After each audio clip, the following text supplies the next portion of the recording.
बुद्ध की कहानी भले ही आज के समय की ना हो, लेकिन उनकी कहानियाँ मानवीय भावनाओं से जुड़ी हुई है। इसीलिए वो आज भी हमारे मार्गदर्शन करते हैं।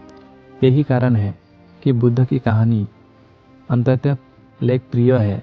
इसलिए आज हम आपके लिए बुद्ध की एक लोकप्रिय कहानी लेकर आए हैं, जिसका शीर्षक है जब कोई अपमान करता है। यह जीवन से जुड़ी कहानी है और इसीलिए सभी को पसंद आती है।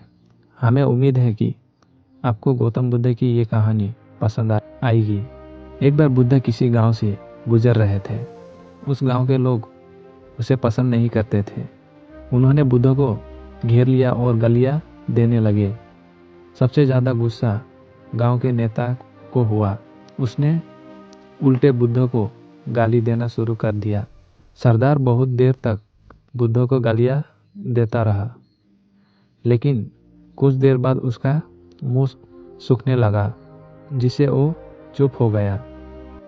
ये देखकर बुद्ध ने कहा, यदि तुम्हारी बात पूरी हो जाए तो मुझे आगे बढ़ना चाहिए। मुझे आगे गांव जाना है। वो लोग मेरा इंतजार कर रहे हैं। ये देखकर गांव का एक आदमी बोला, हम आपका अपमान कर रहे हैं, गालियां दे रहे हैं, लेकिन आप जवाब देने के बजाय मुस्कुरा रहे हैं। आप इस पर प्रतिक्रिया क्यों नहीं देते? बुद्ध ने कहा, बस तुम्हें आने में थोड़ी देर हो गई। 10 साल पहले आते तो मज़ा आता, क्योंकि 10 साल पहले मैं भी तुम्हारे जैसा था।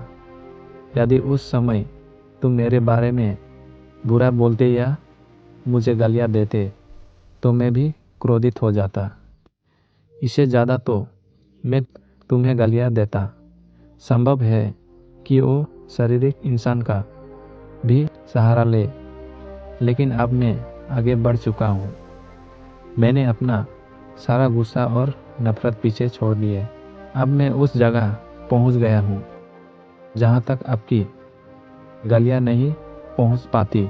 तुमने मुझे गाली दी, ये तुम्हारी भावना है, लेकिन आपकी भावनाएं मुझ तक नहीं पहुँच रही है।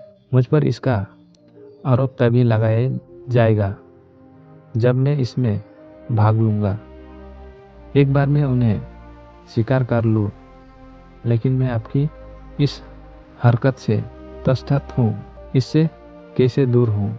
यही कारण है कि मैं अभी भी पहले की तरह शांत हूँ। ये सुनकर सरदार बोला, और ऐसा कैसे? मैंने तुम्हें गालियाँ दी है और पूरे गांव के सामने तुम्हें गालियाँ दी है, फिर इसे लेने या ना लेने क्या मतलब? बुद्ध ने कहा, वास्तव में कल एक गांव में गया था। वहाँ लोगों ने मेरा उपदेश सुना। वो बहुत खुश हुआ है। गर्म प्रधान मेरे लिए मिठाई लेकर आए और मुझसे खाने का आग्रह करने लगे। मैंने कहा, मेरे पेट भर गया है, इसलिए मैं इसे स्वीकार नहीं कर सकता हूँ। ये सुनकर वो व्यक्ति मिठाई वापस लेकर चला गया, क्योंकि जब तक मैं कुछ ना लूँ, कोई मुझसे कैसे दे सकता है? इसमें मेरी मामियत तो आवश्यकता है। हाँ, यही तो है। एक आदमी ने बुद्ध का समर्थन किया। बुद्ध ने फिर पूछा, जब मैंने मिठाई लेने से इनकार कर दिया तो उन्होंने इसका क्या किया होगा? हो सकता है उसने अपने परिवार के बीच में मिठाई बांटी हो। एक व्यक्ति ने उत्तर दिया। बुद्ध ने कहा, तुमने ठीक कहा। ठीक उसी मिठाई की तरह तुम मेरे लिए गालियाँ लेकर आए हो और चाहते हो कि मैं उन्हें स्वीकार कर लूँ, लेकिन भाई, मैं उन्हें नहीं लेता। आप बताओ, तुम उनका क्या करोगे? इसका उस बात सैखा के पास कोई जवाब नहीं था। बुद्ध ने फिर कहा, मुझे तुम पर दया आती है, बस और मुझे तो गुस्सा तभी आएगा जब मुझे ये गालियाँ मिलेगी, और जब मैं गालियाँ नहीं खाता तो क्रोध का प्रश्न ही नहीं उठता।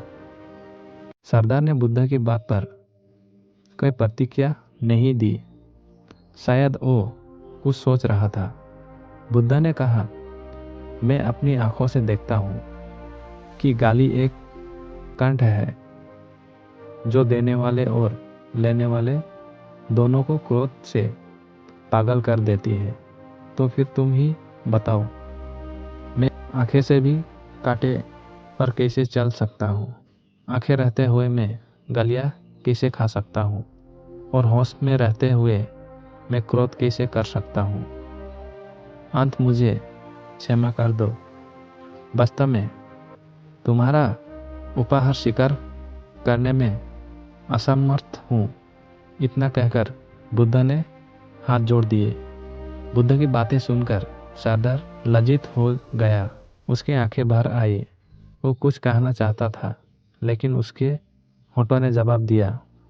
और जब उससे और रहन सहन ना हुआ तो वो बुद्ध के चरणों में गिर पड़ा।